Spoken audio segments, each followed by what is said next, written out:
Doctor Mahender. నాది MBBS అయిపోయి, diploma in emergency medicine అయిపోయి, మాస్టర్స్ ఇన్ ఎమర్జెన్సీ మెడిసిన్ అయిపోయి, నేను as a consultant emergency physician critical care గా ఒక 3 హాస్పిటల్స్ లో జాబ్ చేస్తూ ఇది పార్ట్ టైం గా చేస్తున్నాను. దీంట్లో అన్ని ప్రొడక్ట్స్ ఉంటాయి, అన్ని రకాల ప్రొడక్ట్స్ ఉంటాయి. మన బయట దొరికే కిరాణా షాప్ లో దొరికే ప్రొడక్ట్స్ ఉంటాయి. మన దాంట్లో ఫుడ్ సప్లిమెంట్స్, హెల్త్ సప్లిమెంట్స్ అంటాం. అంటే మనం తినే ఆహారంలో పోషకాహారాలు లేకపోవడం వల్ల డెఫిషియన్సీ వస్తున్నాయి, విటమిన్ డెఫిషియన్సీ, మినరల్ డెఫిషియన్సీ వస్తున్నాయి. ఎందుకంటే మనం కరెక్ట్ ఫుడ్ తినట్లేదు. ఎందుకంటే అది ఏమైపోయింది అంటే కలుషితం అయిపోయింది, పాయిజన్ అయిపోయింది, పొల్యూషన్ అయిపోయింది, ఈవెన్ ఎయిర్ పొల్యూషన్ అయిపోయింది, వాటర్ పొల్యూషన్ అయిపోయింది. మనం తాగే నీళ్లు కూడా కల్తీ అయిపోయినాయి, ఫుడ్ తీసుకునే ఆహారం కూడా కల్తీ అయిపోయినాయి. కొన్ని ఫ్రూట్స్ తిందామా అంటే ఫ్రూట్స్ కూడా కల్తీ అయిపోయినాయి. వేసే పంటలలో ఇన్సెక్టిసైడ్, పెస్టిసైడ్స్ రావడం వల్ల మనకు డెఫిషియన్సీ అనేది వచ్చేసింది. సో మనకు పోషకాహారాలు లేకపోవడం వల్ల మనము రోగాన పడుతున్నాం. అందువలన మన కంపెనీ మనకు పోషకాహారాలు ఉండే మంచి క్యాప్సూల్స్ ని, హెల్త్ సప్లిమెంట్స్ ని, అంటే హెల్త్ ని సపోర్ట్ చేసే సప్లిమెంట్స్ ని మనకి ఇస్తుంది.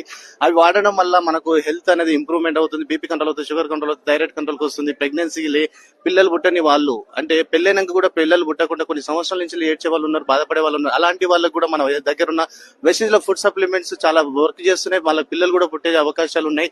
సో గైస్, నిజంగా వెస్టీజ్ చాలా గొప్పది, చాలా మంచి ఆపర్చునిటీ మనకు.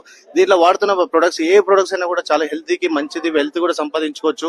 అట్లా మన దగ్గర BP, sugar, thyroid, PCOD problems, ఎర్రబట్ట, తెల్లబట్ట, అన్నిటికీ ప్రతి ఒక్క రోగాన్ని మన దగ్గర విరుగుడు ఉంది. మీరు మన బిజినెస్ లో ఫుడ్ సప్లిమెంట్స్ వాడండి, ఆరోగ్యాన్ని కాపాడుకోండి, ఇతరుల ఆరోగ్యాన్ని కూడా కాపాడేందుకు ప్రయత్నం చేయండి, ఇతరులకు షేర్ చేయండి. Thank you, wish you wealth.